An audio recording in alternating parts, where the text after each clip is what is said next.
the Diva Deets, the ultimate podcast for women over 40 who are ready to take control of their health, ditch the diets, and lose weight for good. I am your host and coach, Danya Powers. This is my co-host today, Leah Weiler. Yeah.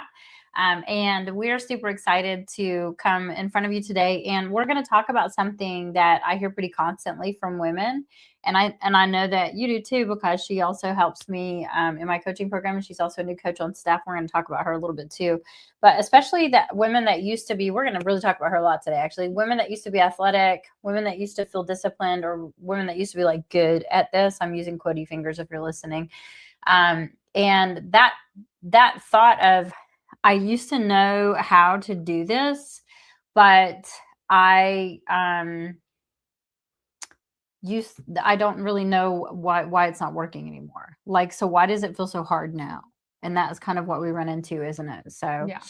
So this, like, I know how to do this. I know what it takes to do this. So why is it so freaking hard all of a sudden? Right. And we're going to just unpack this today to help you guys rebuild, retrain, and come back smarter. And that is part of why we hired her at Empowered Coaching, because she's a big piece of that. So she is I'll introduce you. She's a certified personal trainer. I put that she's a certified running coach, but I don't know that that's actually true. Are you a certified running coach? Is that a thing? Not technically. No, I just have 20 plus years of experience running. Yeah. She's got definitely tons of experience to help somebody either learning their first race or learning how to come back after a baby and skip back into running, or becoming faster and hitting their PRs. And so that is a big part of what she does. Or injury, coming back from injury. She's had a very extensive injury before. Gosh, how many injuries? So many injuries. So with a running career she's had, and she was fast. She was seated first collegiate level marathon student in college. And, it's what I love about Leah is she understands both sides, the athlete that you used to be and the body and the life that you are in now. And so you didn't lose it. What do you think? You definitely didn't lose it. No, you didn't lose it, because so a lot of people go, I used to. We may have copied and pasted this out of an exact conversation that I had with you. Yeah. Like, I used to. I know how to do this. Why? Right. Why is this so different? Yeah. Like, why does it feel impossible where it used to come so easy to me? And I think that that's a big thing. They used to be athletic. And so what do you feel like happens, like just in general, with if somebody they used to feel athletic and then they're coming back from it? What was your mentality? Yeah. So, or tell your story a little bit, because let's talk about coming back from the injury first. Like, coming back from the injury, you took a lot of time off. Yes, I did. Let's see. Let's find a good spot to start. So in my life, my senior year of college, I was ranked first, supposed to finish first in the marathon. Like, I was going to be the best in the whole entire nation at the collegiate level for marathoning. And I had previously been All-American, top 8 before. I had raced at the nationals level for cross country and track every single year since like my senior year of high school, at least. Easy. Yeah. And so for indoor track, cross country. And one of the things that happened when I hit real life, I was coaching at the same time. You feel like what? I was like way in front of you. So well, you're short, so it makes us the same height. If you're at the, depth perception, no one knew until you said it. But the very first thing was, I had done some pretty bad damage to the tendons in my ankle by continuing to run on an overuse injury. So much so that we really did think that like we'd have to go get like some tendon surgery, because we heard it pop in the middle of that race, and I didn't actually finish that race. And so coming back from that was like, talk about beat yourself up central. I think it took 3 years for me to try to even like run regularly again and race. And I chose triathlon after that. Right. Which I had done them before, but training for that even was different because I was all of a sudden going from full-time to school and to full-time. I'm going to pause this and let the dog out. Okay. So you were saying from full-time to school? From full-time school to full-time job is a whole entire different like life because, you know, in school you walk to your classes every single day, you get plenty of steps even if you aren't a runner. And then you have such a flexible schedule compared to working full-time 40 hours a week, like and at a desk job on top of that, which makes a difference. Which makes a huge difference. Like for everybody's like, you know, like blah, blah, blah. Oh my gosh, a desk job makes a huge difference. You're stuck at your desk for multiple hours on end. And that the environment is different. I mean, even going from, and for like work, I worked my way up the corporate ladder. So I started as like service coordinator at an IT company, made my way up to VP of people and talent. And so like, you're at a desk. Like if you're not at your desk, you're not helping people. Right. Because then they don't know where to find you. So it was a long time before you came back to the athletic side. Yeah, absolutely. I mean, I ran, I would still say that I could have probably fallen out the door and run, 3 miles at a 9 or 10 minute pace until I got pregnant. Okay. And so then we have a whole nother thing. Yeah. And then during your pregnancy, you struggled with HG. Yeah. Yeah. Which I'm not even going to try to pronounce very well. No. I'm going to disclaimer. It's hyperemesis gravidarum something or another. Wow. That was impressive. Yeah. Yeah. We'll spell it for you correctly. And that just really meant that I was throwing up every single day. Water, food, like I would eat because I knew that it would be fuel, even though I knew it would come back up because those calories are needed. Right. So, those are all aspects of your environment that are not in your control. The only thing you can control, like, is your reaction to them. And so even just trying to make sure that you have a good attitude about the things and make it to work because, we need money to buy food. We need money to buy gym memberships. We need money to buy training. And so like, you're like, my priorities, work has to be up there in that situation. So like, there's a lot of things that go into that: life change, body change, stress load change, sleep change, recovery change. Those are all factors into it. If you've ever been in an athletic environment, you don't have to really think about training. You don't really have to think about where your food comes from. You don't really have to think about whether or not you're going to have a place to sleep. And those are odd, like as soon as you become an adult, you do actually have to worry about that. Yeah. Yeah, absolutely. Can I ask you a dumb question? Yeah. Does that go from page 1 to page 2 or page 1 to page 2? I think it goes from page 1 to page 2. I think it does. Yeah. Yeah. I think it does. We have notes to talk about. So, because otherwise we'll talk to you for a long time. I mean, we'll talk about stuff everything we probably shouldn't talk about on a total podcast. So if you didn't know, this is also my daughter. And so we basically grew up together. We did a whole podcast episode about that, but, talk a little bit about, what you see women who know how to train do, but they feel like they can't access that version of themselves anymore because, life does change and you do have to accept that fact, right? So when you run into that, what is the biggest mental block you think that women have, or even men? Because you do train men as well. Yeah. I will say that every person is unique. So like, I'm going to give some pretty generic noticings from it, but it is different for each person. Right. And so I will acknowledge that up front that, this may not be you, but this is something that I encounter more frequently than I do not encounter it. And that is, just a lot of guilt and shame, around it. Right. So this is, what I mean by like, hey, like, I mean, it's already in the title even, right? Like, I know how to do this. So why is it so hard? Yeah. I mean, even that sentence just shows you where you're at in, it's not a discipline issue. It's not a,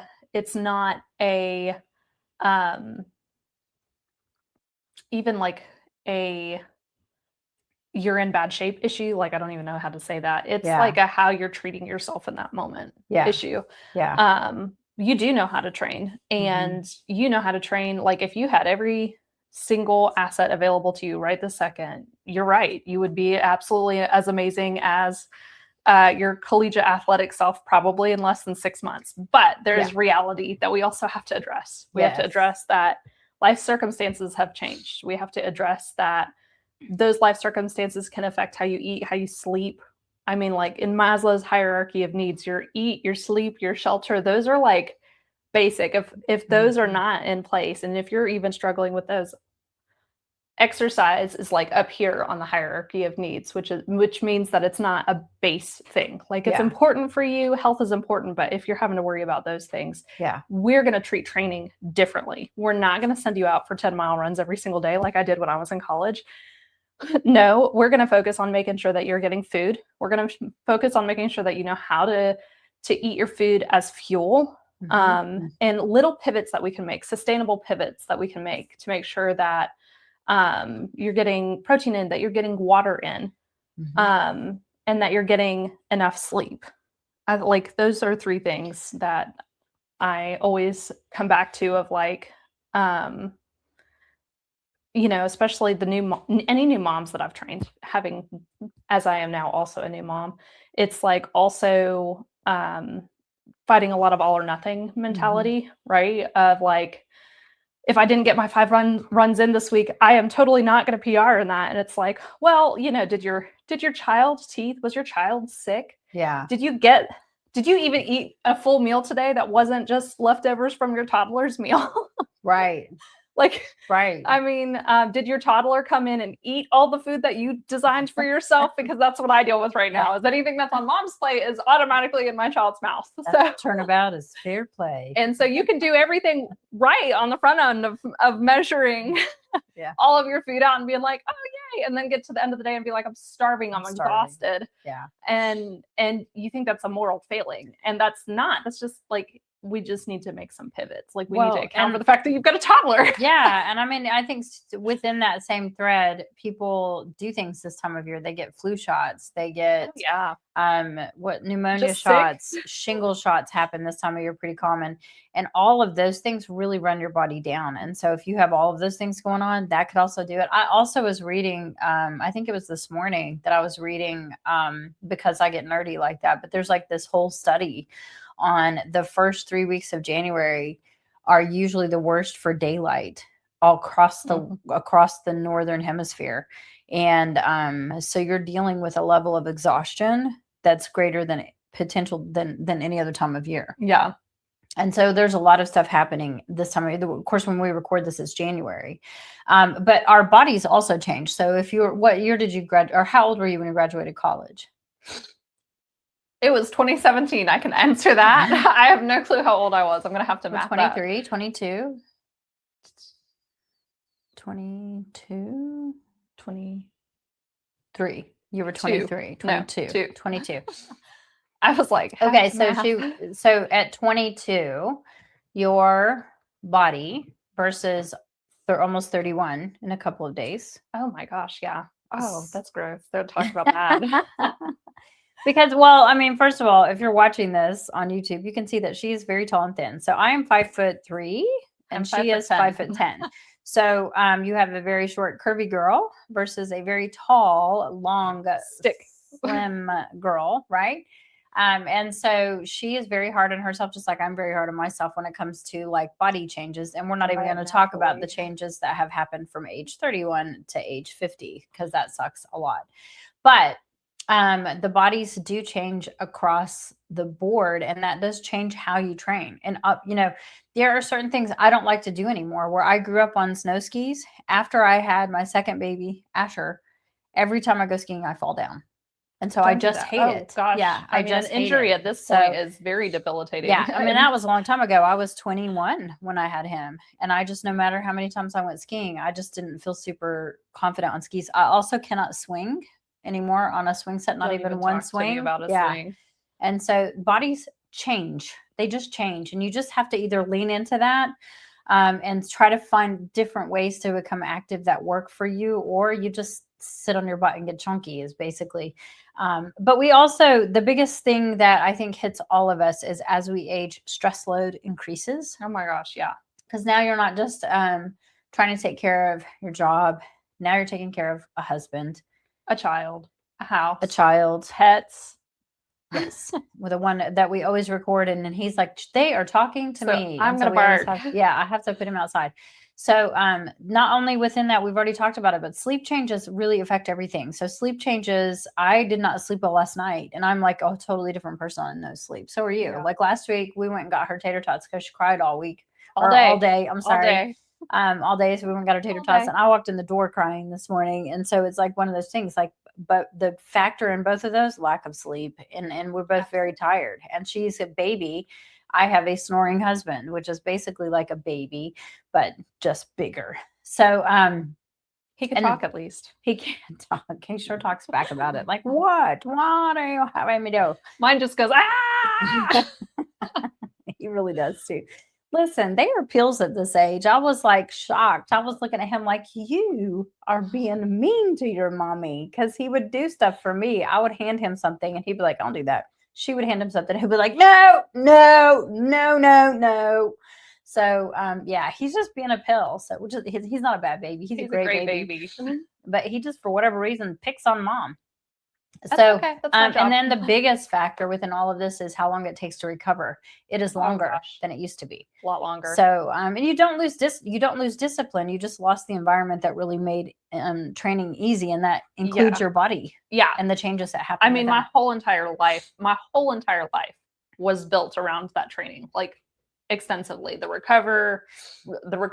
I mean, I had access to like circulating water ice baths and these fancy little heating things. Like, I mean, that environment plays a really key thing of like, hey, like, I'm not sitting here to advocate like using everything as an excuse, but we do need to acknowledge that this is different than when you were in your 20s. Gosh darn it. If you're going to treat it like you were in your 20s, you're going to burn out in about 2 weeks, and you're just going to be in a constant restart mode.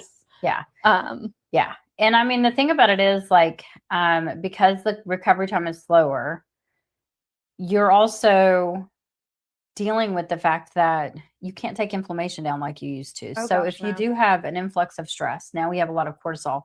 Now you have inflammation in your system. When you have inflammation in your system, the water level inside of your system in your body is higher, because the body is constantly trying to fix that inflammation, and it will go for that first.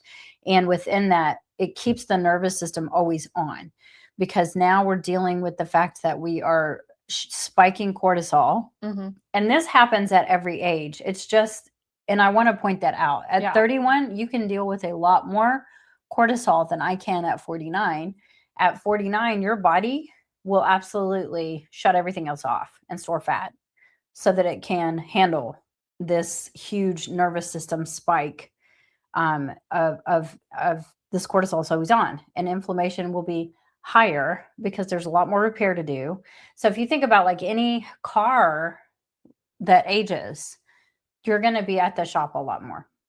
Be like, oh, the dingle. Let's talk about phones. Broke. Your iPhone. What is it? What did I have before this? I mean, it was only a couple years old. It would die.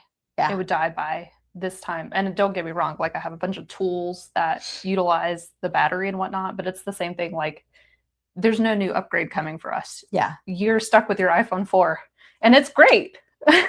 Yes. But it's going to die faster. Yeah. And I mean, and the camera doesn't work like it should, and all this different stuff. The difference between something new and something old, though, is we can't upgrade to a new body. Exactly. We cannot. So the same workout that used to feel empowering now feels exhausting sometimes. And women think that something's wrong with them, but it's really just responding to the heavier load of life. And so this is a great space to jump in, because everything that we're talking about right now comes back to stress. It comes back to inflammation. It comes back to recovery. And this is exactly why I partnered with something I want to share with you, although I forgot my little cup to show on the video. Real quick, we are partnered with a company called Zevo Life, and Zevo Life is a patented microalgae superfood that gives you protein, fiber, antioxidants, and minerals in literally 1 teaspoon a day. And so what caught my attention is that it supports gut health, it supports immune function and inflammation. So, which if you're over 40 and you're training, or if you are under 40, and you are a runner, it's basically the holy trinity of not feeling exhausted, puffy, beat up, and all the time. So they offer us a 30% discount with the code DIVADEETS. That's DIVIDEETS. DIVA. DIVA. Thank you. DEETS. DEETS at ziva.life. And you can use my code, and you are basically supporting my podcast as well so that we can keep things rolling. So just go to ziva.life, use code DVDs at checkout, and don't miss your 30% off. It's the steepest discount that they offer, so you don't want to miss out on that. So, okay, back to rebuilding, because once inflammation and recovery are supported, that's when training starts to work again. Yeah. So this is the part that no woman or man really can even prepare for, because the grief of not being the version of yourself that you remember, men go through it. I watch men, and you can verify this, over 40, they lose their minds. That midlife hits men differently. And they genuinely have this huge grief of not being this version of themselves that they remember. I'm going to tell the story of one of my friends. I'm not going to name him, just in case you guys might know him in the small circle of Oak Ridge. But when he turned 40, he decided to run 40 miles. And I remember thinking, that is an extreme decision. But those kind of extreme decisions come from 40-year-old men often. And that's when you see them driving the red convertible. And that's when you see all this stuff happening, because they're trying to get to that version of themselves that they remember, right? Women do the same thing. And then we just walk through the comparison. And then you have this feeling of being behind. And then you have the urge to quit because it feels easier than starting again, or starting, just restarting where you were.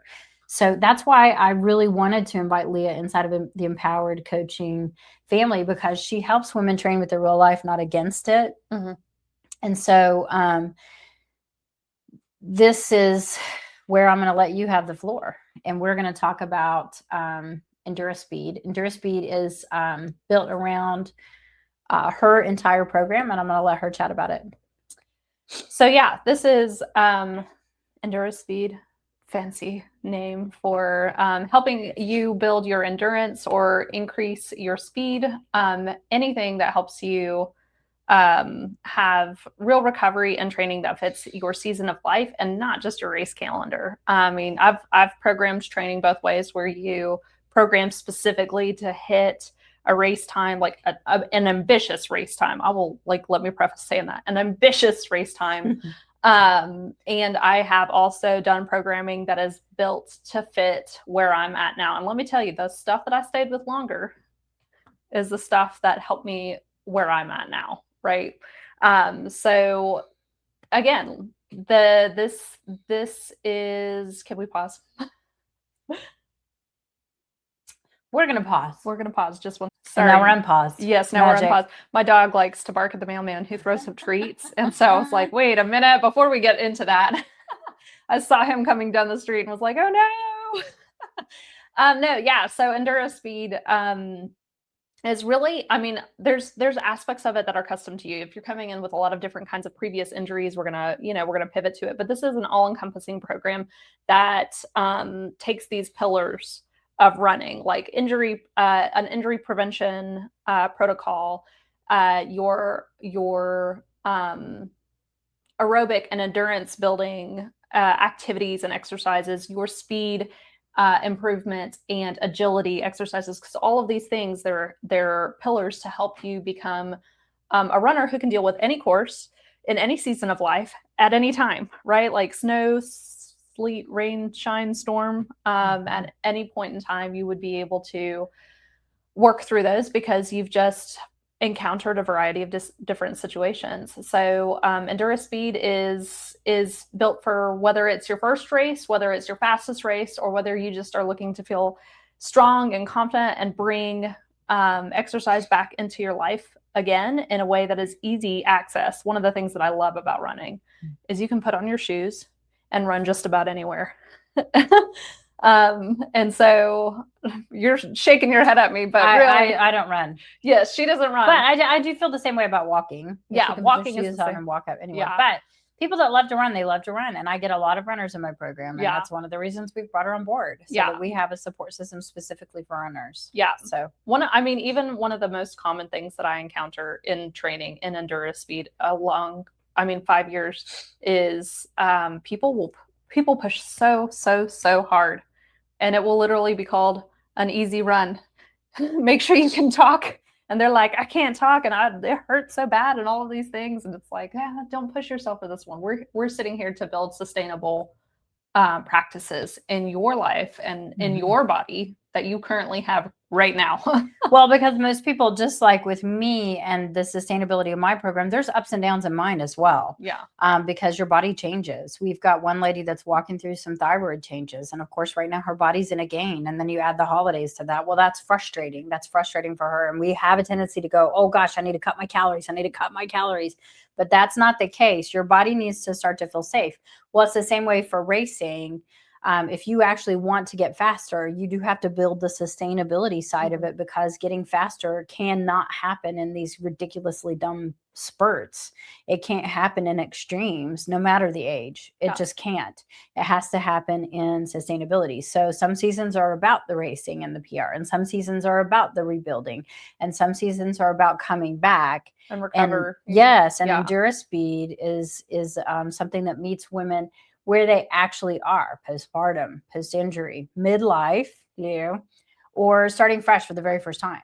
So this is a huge win, I think, for our company. She's been part of the company for a little while in a different capacity. She's just now branching out as a coach, but it's huge for moms. It's huge for 40 plus women. It's huge for men, dads, beginners who are just really intimidated but want to run and just don't know where to start. So this is why I'm so excited to have Leah and EnduraSpeed as part of Empowered Coaching. And so make sure you guys show her some love and some support. And if you are a woman who wants to run, or a man who wants to run, or this is your first race, you want to have your fastest race. We're working with one lady. Her race that she's trying to make a PR in is in April. And her name is Lisa. We are cheering her on. We know she's going to do amazing. Or maybe you just want to feel strong and confident again. EnduraSpeed is built for you. And I handle the nutrition side of things. So you have that nutrition support as you need it. But for the most part, we are just trying to help you understand that you don't have to push harder. You just have to train smarter, and you have to meet yourself where you're at. So if EnduraSpeed sounds like what you need, we've linked Leah's application in the show notes. She is taking on a very small number of clients. So don't wait to jump on her program. And, at the end of the day, we are all about just helping women change their lives. We are making sure that we can help support you in whatever season you're in. And so if you are a woman over 40 and you are trying to lose weight, but you feel very, very stuck, or you just don't know where to start because you've never had any problem keeping your weight off, and then all of a sudden you have this belly, reach out, comment the word ready reach out on Instagram. For me, is Danya Powers EC. Or TikTok, Danya Powers EC, and on Facebook, I'm Danya Powers. Just comment the word ready, message me the word ready, and I will reach out and we can have a chat. Let's chat about it and just see. Or if you want to just book a free call, the call is totally free, and we'll make sure that you have a game plan before you get off the phone. That's true for her as well on her link. And we just want to be able to help you as good as we possibly can. So do you have anything else that you want to add before we go? No, it's exciting things. I mean, at some point we're going to start talking to you about all of the things, but trust me, great stuff is coming. You're going to want to be part of the Empowered crew. You're going to want to be part of these challenges. You're going to want to be part of the Divas. It's awesome. Yeah. Pretty cool. And then too, I have a free challenge. I didn't mention it, but I have a free challenge that starts on the 19th on Monday. This will be posting Wednesday today, which is January 14th. And so we start a challenge on January 19th. It is free inside of Facebook. If you will comment the word shift, or that application will also be in the show notes as well. You can fill that out and join us for that challenge. We'd love to have you. We're super excited to be part of your world. Make sure that you follow us. Make sure that you like this. Share this with anybody that you think would need it. And the biggest thing that we want you to do is make sure that you stay strong, stay consistent, and stay fabulous, my divas. We appreciate you. Love you guys. Thanks for tuning in to this latest episode of the Diva Deets. If this helped you and you found it valuable, share it with a friend who needs to hear it. Ready for more support? Join my free Facebook community or join my coaching community. The details are in the show notes. Don't forget to subscribe, and until next time, stay strong, stay consistent, and stay fabulous, my divas.